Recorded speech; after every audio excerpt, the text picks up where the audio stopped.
6.3 대선 2주 앞으로 다가왔습니다. 과연 국민 여론은 어디로 향하고 있을까? 민심을 수치로 들여다보는 시간. 김봉신의 오차범위. 김봉신 메타보이스 부대표 나오셨습니다. 안녕하세요. 안녕하십니까. 예, 대선이 제가 편의상 2주 남았다고 했는데 2주가 안 남았죠, 정확하게는. 예, 6월 3일이니까 2주 조금 안 남은 그런 거고, 사전 투표 기준으로 하면은 일주일 남았습니다. 다음 주 목요일부터 이제 투표니까 진짜 막바지다. 그리고 이제 곧 여론조사 공표 금지 기간도 들어가잖아요. 본투표 일주일 전부터는 공표 금지. 그러니까 새로운 여론조사는 못하고 기존의 것만 하는. 그러니까 김봉신의 오차 범위가 이게 굉장히 소중한 시간인 게 대선 전에 별 일이 별로 없어요. 이제 큰일 났습니다. 이게 오늘 분석이 굉장히 중요하다라는 거를 이제 말씀을 드릴게요. 오늘 그 전국 지표조사 MBS 조사가 나왔는데 굉장히 좀 여러 변화들이 있었어요. 일단 설명 좀 해주시죠. 예. MBS 조사입니다. 전국지표조사 엠브렘 퍼블릭 케이스트 리서치, 코리아 리서치, 한국 리서치가 5월 19일부터 22일 3일 동안 진행을 했습니다. 18세 이상 남녀 1,002명을 추출했고요. 휴대전화 가상번호를 이용한 전화 면접 조사입니다. 표본 오차는 95% 신뢰 수준에서 플러스 마이너스 3.1%포인트이고요. 자세한 내용은 중앙선거론사 심의위원회 홈페이지를 참조하시면 되겠습니다. 자, 여기에서 이번에 이재명 46, 김문수 32, 이준석 10 이렇게 나왔습니다. 그리고 민주노동당의 권영국 1% 예. 이렇게 나왔습니다. 없다, 모르겠다 뭐 이런 응답이 직전 주에 16이었다가 지금 예. 10%로 점점 줄고 있습니다. 부동층이 줄어드는 거는 뭐 당연한 거잖아요. 그렇죠. 예, 그렇습니다. 그런데 직전 주, 그러니까 지난주하고 비교를 해봤을 때에는 이게 더불어민주당 이재명 후보가 49였다가 46으로 3%포인트 오차범위 내에서 예. 좀 빠졌고요. 국민의힘 김문수 후보는 27이었다가 32로 5%포인트 올랐습니다. 그리고 이준석 개혁신당 후보는 7에서 10으로 3%포인트 올랐습니다. 예. 권영국 후보는 0이었다가 1이 됐고요. 이렇게 따진다면 뭐라고 해야 될까? 조금은 한쪽으로 보수 성향이신 분들이 움직이고 있는 것이 아닌가 이렇게 생각을 하실 텐데요. 그렇지만 격차는 지난주 대비 많이 줄었지만 아직도 더불어민주당 이재명 후보가 14%포인트 격차로 우세하긴 합니다. 예. 그런데 지난주에는 22%포인트였거든요. 격차가. 예. 그런데 8%포인트 줄었습니다. 많이 줄긴 줄었습니다. 예. 그렇지만 아직도 두 자릿수 격차를 보이고 있고요. 그래서 김문수 후보가 어디에서 소폭 상승했느냐 이렇게 좀 볼 때에는 60대에서 40이었다 47, 70세 이상에서 46이었다 56, 그리고 보수 성향자에서 56이었다 64, 국민의힘 지지하시는 분들 중에 81에서 89니까 아무래도 보수 성향이신 분들이 많이 분포하고 계셨던 그러한 집단에서 조금 더 김문수 후보 쪽으로 지금 쏠림 현상이 좀 강화되고 있다. 이렇게 좀 보셔야 될 것 같습니다. 예. 전체적으로 보면은 이번 대선이 아무래도 이제 비상 계엄이 있고 윤석열 대통령이 탄핵되고 이게 이제 큰 어떤 성격을 규정하는 거다 보니까 특히 보수층에서 조금 과거에 국민의힘을 지지하거나 윤석열 전 대통령을 2022년에 지지했던 사람들이 조금 분산되고 있다. 그리고 유보하고 있다. 이런 분석들이 많이 나왔거든요. 뭐 전체 한 보수층의 한 6분의 1이 조금 5분의 1이나 6분의 1이 결정을 못하고 있다라는 건데 결국 시간이 흐르면서 결국은 이제 결집 현상이 조금씩 나타나고 있다. 이렇게 보면 되는 거죠. 그러니까. 맞습니다. 지금 그래서 이번에 발표된 게 김문수 후보가 32 나왔고요. 예. 이준석 후보 10 나왔는데 보통 일반적으로는 김문수 후보가 조금 더 오를 가능성도 있다라고들 전망을 하고 있습니다. 그렇군요. 예. 그러니까 제가 궁금한 거는 이거예요. 그러니까 이제 권영국 후보는 이거는 확실히 최근에 이제 우리 뉴스공감에서도 인터뷰를 했고 언론 인터뷰도 많아지고 TV 토론 효과가 있었다. 후보가 있는 거를 사람들이 알게 됐다. 이런 것 때문에 이제 오른 걸 알겠어요. 그리고 뭐 무소속 황교안 같은 경우는 지난주에 1%였는데 아무래도 지금 노출이 적다 보니까 다시 이제 빠진 것도 알겠는데, 자, 오른 사람들과 내린 사람들을 좀 분석을 해줘야 될 것 같아요. 이준석 지난주에 7에서 10으로 3%포인트 올랐고 국민의힘 김문수 27에서 30이니까 5%포인트 올랐습니다. 그러면은 모름 무응답이 16에서 10으로 줄었으니까 이 6 정도를 누가 나눠 가진 거잖아요. 그러니까. 그렇습니다. 그럼에도 불구하고 이 두 사람이 오른 데에는 조금 배경이 있을 것 같아요. 예, 그렇습니다. 이준석 후보도 한번 생각해 보시면은요. 원래 한 자릿수였다가 지금 예. 두 자릿수, 딱 두 자릿수가 됐지 않습니까? 10%면. 그런데 20대에서 원래 18이었다 26이 됐습니다. 30대에서 14였다 19. 그리고 이제 중도에서요. 예. 10%였다가 14가 되면서 조금씩 더 얻었습니다. 그렇게 따지면 제가 봤을 때는 TV 토론에 대한 평가 뒤에 또 나오지만 예. TV 토론에서 이준석 후보가 좀 잘했다라고 평가하시는 분들 그분들이 조금 또 지지도를 보이고 있다. 이렇게 이야기할 수 있겠습니다. 그렇군요. 김문수 후보는 이제 얘기했듯이 그 이제 보수층에서 유보층에서 이제 시간이 지나면서 결집을 좀 하고 있다. 이렇게 좀 보면 되는 거죠. 예, 그러니까 제가 그렇습니다. 궁금한 거는 이재명 후보가 지금 3% 포인트가 빠졌어요. 이게 단일 한 주 차이에서는 꽤 많이 빠진 거라고 좀 볼 수 있을 것 같은데 왜냐하면 이재명 후보가 계속 올랐거든요. 그러니까 지금 그러니까 그 5월 둘째 주는 43이었고 그 전주에 5월 첫째 주에는 42였고 4월 넷째 주에도 41이었고 그 전주에는 39였고 그러니까 39, 41, 42, 43, 49 찍었다가 다시 46으로 빠진 거란 말이에요. 지금 MBS 기준으로 말씀드린 겁니다. 왜 빠진 건가요? 그러면 3%포인트면. 글쎄요. 이걸 뚜렷하게 무엇이라고 하기는 좀 어렵습니다만 뒤에도 나오기는 하지만 TV토론에 대한 평가가 46보다 더 낮습니다. 네. 이거는 뭐냐? TV토론에 대해서 계속해서 환기하게 되다 보면 지지도가 더 낮아질 수 있다라는 다시 얘기해서 하방 압력으로 작용할 수 있다라는 TV 토론을 잘했다가 42거든요. 예. 근데 지지도는 46이죠. 그러면 하방 압력이 되는 이슈가 TV 토론일 수 있다라는 것이고요. 예. 지역적으로 봤을 때는 고르게 조금씩 약간씩 빠진 그런 모습이어서 무엇 때문에 빠졌다라고 하기는 어렵습니다. 다만 호남에서는 78이었다 77로 동일합니다. 그런데 PK, TK에서는 약간씩 좀 빠진 것 같고요. 그렇게 따지면 좀 고르게 어느 특정 집단에서 빠졌다고 보기는 좀 쉽지 않고요. 조금씩 조정이 된 거고 그런데 이제 3%라고 하면 3%포인트 격차 하락이라고 하면 이것도 역시 오차범위 이내이기 때문에 예. 이게 계속해서 빠질지 그거는 좀 알기 어렵습니다. 또 다른 측면에서는 그 MBS 조사는 후보 문항에 재질문이 없습니다. 재질문이 없다라는 것은 다른 조사 대비 조금 모든 후보가 조금씩 낮게 나올 수가 있고요. 예. 그런 측면에서는 1위 하는 후보가 조금 더 낮게 나올 수는 있습니다. 그런 의미에서 지금 40% 중반대인데 그 다른 재질문을 하는 조사에서는 그러면 40% 후반대 내지 50% 정도를 찍는다 해도 이상하지는 않죠. 그렇군요. 예. 이제 뭐 ARS 조사 같은 경우에는 보통 모름 문답이 요즘에 한 3% 정도 요 정도 나오는 것 같은데 MBS 2조사 같은 경우는 여전히 좀 전화 면접 조사이기도 하고 10% 아직 그 지금 유동층이 있다라고 보시면 될 것 같고 자, 호감도 조사도 있어요. 지금 호감도가 근데 지지도하고 좀 비슷하게 나오는 것 같아요. 약간. 맞습니다. 지지도하고 좀 비슷하게 나오는데요.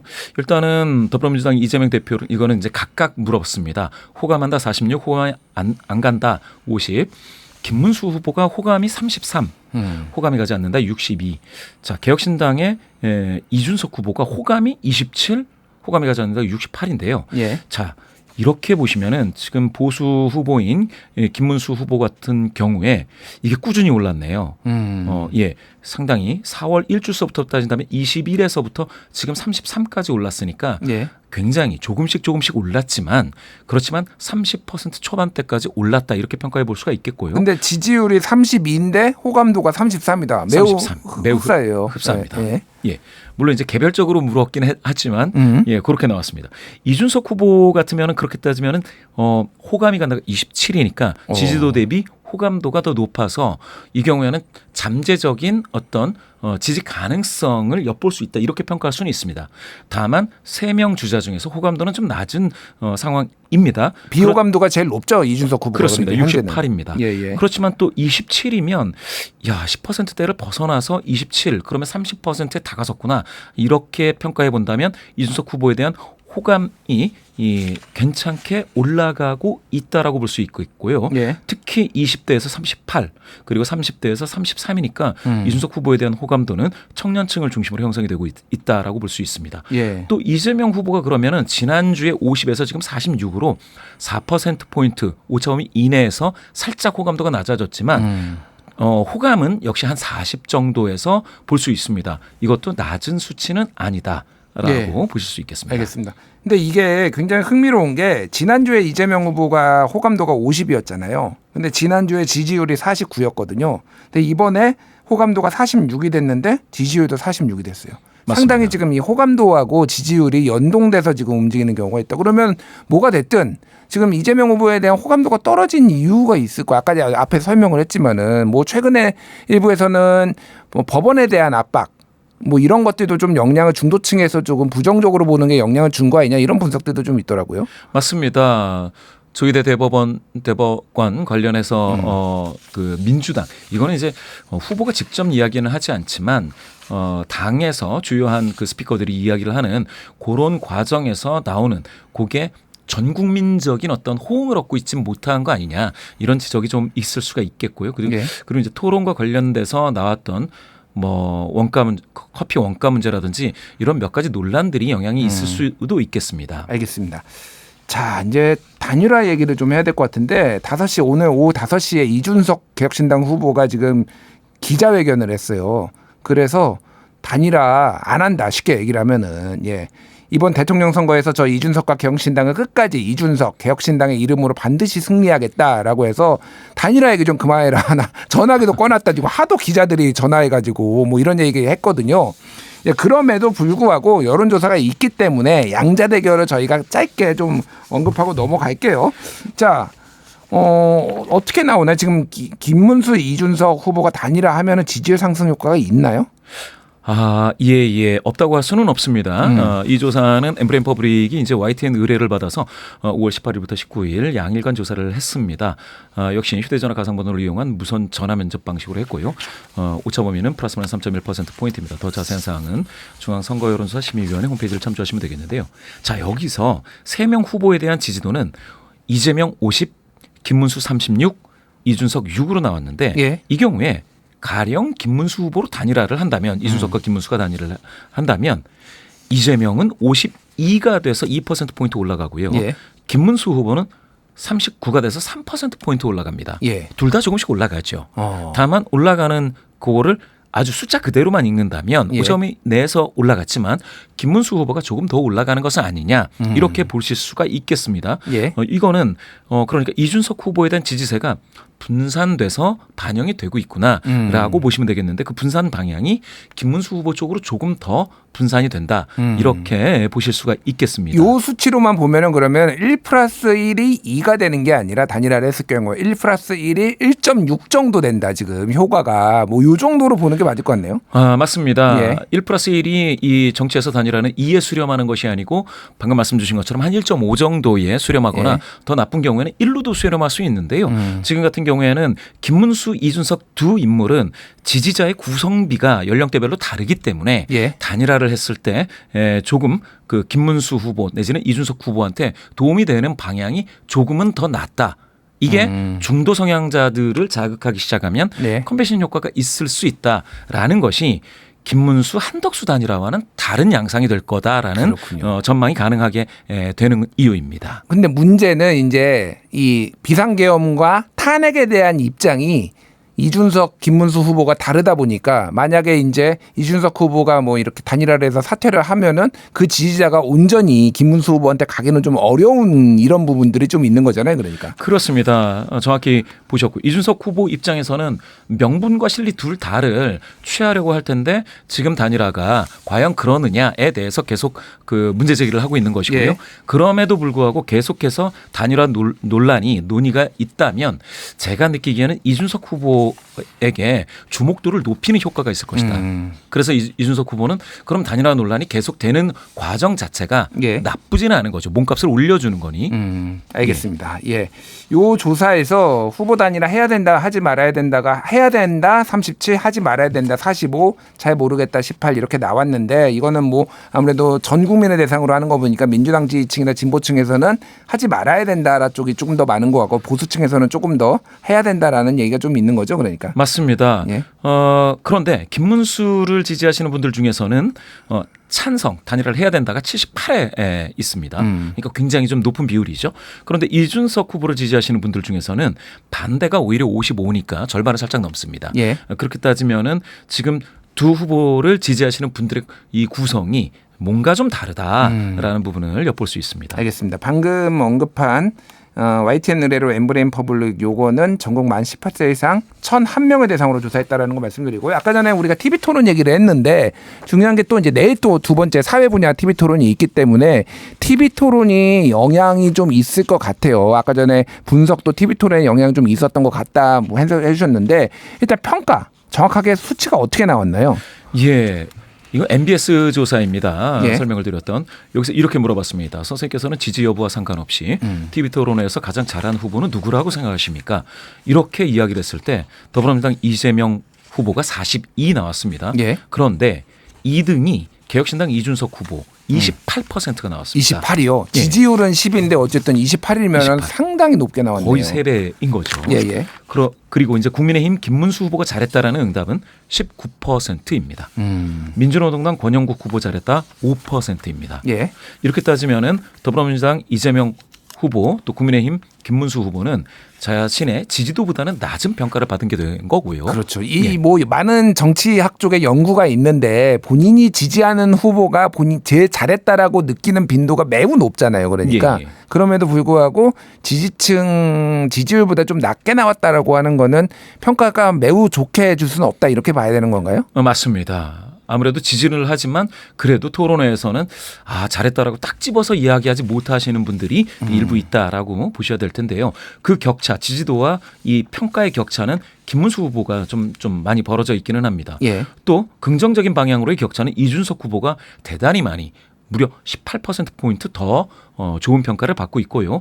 권영국 후보 같은 경우에도 1% 지지도인데 잘했다가 5%니까 이 경우에도 인상적입니다. 예. 그렇군요.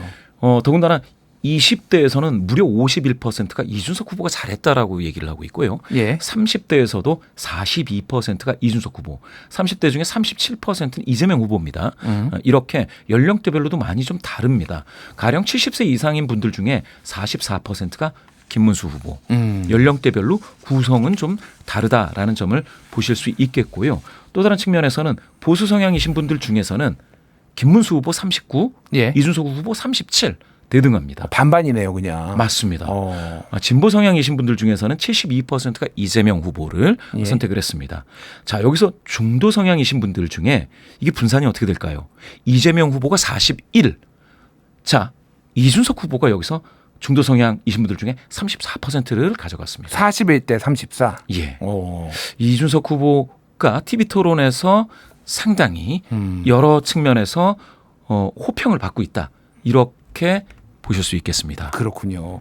뭐 이제 이준석 후보의 태도를 좀 지적하는 분들도 있어요, 사실은. 뭐 그런데 이제 그거는 어차피 이재명 후보를 지지하는 분들이 태도를 지적한다고 해서 어차피 이재명 후보를 지지하는 분들이 바뀌는 건 아니잖아요. 그러니까 뭐가 됐든 이재명 후보를 지지하는 거고 이거는 이제 내가 바꿀 의향이 있는 사람, 후보를 바꿀 의향이 있는 사람들이 어떻게 보느냐가 상당히 중요한 것 같은데 지금 투표 후보를 바꿀 의향이 있는지 여부도 지금 MBS 여론조사에서 있더라고요, 보니까. 예. 예. 그거에 대한 교차표는 이렇게 바로 나와 있지는 않은데요. 예. 지지 정당별로 없다, 모름, 무응답이라는 무당층 있지 않습니까? 예.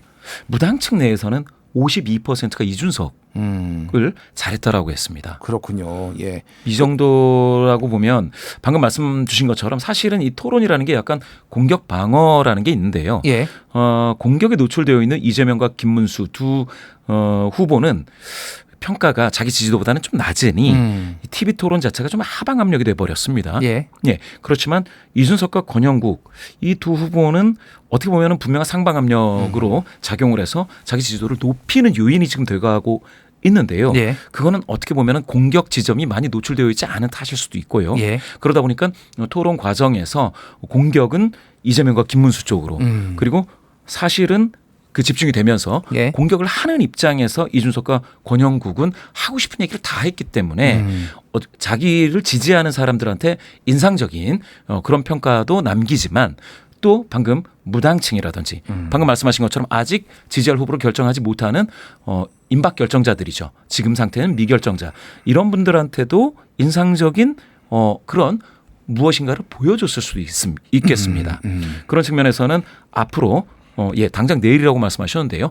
2번 남은 2차, 3차 토론. 예. 토론에서는 과연 4명의 후보가 어떠한 주제를 가지고 어떤 공격과 방어를 할지 귀추가 주목됩니다. 예, 뭐 중요한 일정을 말씀드리면 오늘이 이제 22일인데 내일 2차 토론회 사회 분야가 있고 24일 같은 경우 내일 모레는 이제 후보자 이제 인쇄에 들어가 투표용지 인쇄에 들어가기 때문에 그래서 24일 이전에 단일화를 해야 된다라는 압력들이 있었는데 이준석 후보가 안 하겠다고 잘라 말했고 다음 주 화요일 27일에 정치 분야 TV 토론이 있습니다. 그리고 목요일 29일에 이제 사전 투표가 시작이 되고요. 뭐 이런 일정들이 지금 있다라고 보시면 될 것 같고 일주일 전부터 본 투표 6월 3일에 일주일 전부터 여론조사 공표 금지 기간이 들어가는 거죠? 예, 그렇습니다. 28일부터가 되는 거고요. 예. 그래서 28일부터 조사한 결과는 공표를 할 수가 없습니다. 그래서 마지막 조사는 26, 27 조사를 해서 예. 그 결과는 이제 언론에서 쓸 수 있는 공표 가능한 조사가 되겠습니다. 그렇군요. 그러니까 27일 밤 늦게 TV 토론이 있기 때문에 마지막 TV 토론으로 인해서 어떤 변화가 있는지를 알아보기는 이제 뭐 여론조사 기관에서야 돌려보고 자기네들이 보겠지만은 국민들이 알기에는 조금 어려운 상황이 된 것 같고 자 어쨌든 TV 토론 당장 내일 있는데 각 후보들이 좀 전략이 수정될 것 같아요. 지금 분위기를 보니까. 그렇습니다. 이재명 후보는 너무 부자 몸조심이다. 좀 그런 지적도 받았고 좀 실점이 있었다라고 보니까 좀 더 공세적으로 나오지 않겠냐 이런 얘기들이 있더라고요. 그렇습니다. 이재명 후보 같은 경우에는 아무래도 지지도가 상당히 높은 상태에서 수성전 의 상태였고요. 이준석 후보, 권영국 후보는 되게 공성전 인 상태였는데 이렇게 되면 이재명 후보가 지금까지는 뭐라고 해야 될까요? 강한 이미지보다는 사실은 좀 부드러운 이미지를 위한 그런 토론이었다고 한다면 계속해서 그렇게 됐을 때는 이준석 후보라든지 이 김문수 후보의 공격을 효과적으로 막아낼 수 있겠느냐 그런 바둑으로 따진다면 상당히 지금 집을 많이 가지고 있기 때문에 참아두는 그런 형태가 됐었을 텐데요. 이거를 뭐 전략적 인내 이렇게 표현한다 할지라도 지금 계속 이게 됐을 때에는 그러면은 조금 지지자들 입장에서는 최소한의 좀 이렇게 좀 잘라주는 예. 그래서 아젠다를 딱 세팅해주는 그런 맛이 없다라는 아쉬움이 있을 수도 있습니다. 예. 그런 의미에서는 논란이 되는 것들을 이게 토론장에 가면 되게 짧은 시간이지 않겠습니까? 예. 그 짧은 시간에 이슈를 딱딱 정리해주는 정도는 해야 누구를 공격하지는 않는다 하더라도 예. 그래야 지지자들이 아 이거는 이거구나라고 바로바로 캐치할 수 있는 알아들을 수 있는 예. 그런 상황이 되지 않을까 하는 내용이고요. 김문수 후보 같은 경우에도 지난 토론에서는 권영국 후보의 초반에 아주 예. 강한 어떤 지적에 대해서 굉장히 크게 좀 밀리는 듯한 그런 인상이었습니다. 예. 그러면 김문수 후보가 이번에 2차, 3차의 토론에서는 과연 그러면 어느 정도 방어를 취하고 내지는 아예 그 과거와 관련된 단절적인 이야기를 하고 예. 그리고 나서 다른 공격 자세를 취할지 이런 것들도 봐야 될 것 같습니다. 그렇군요.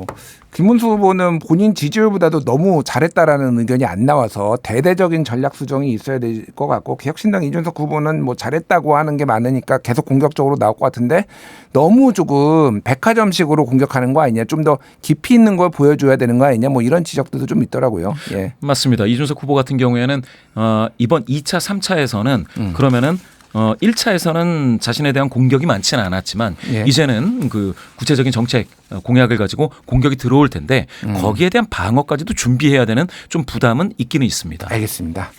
예, 내일 또 모레 그래서 어떻게 될지 저희가 또 차분히 지켜보면서 중계해드리도록 하겠습니다. 예, 지금까지 김봉심 메타보이스 부대표 모시고 얘기 들어봤습니다. 감사합니다. 감사합니다.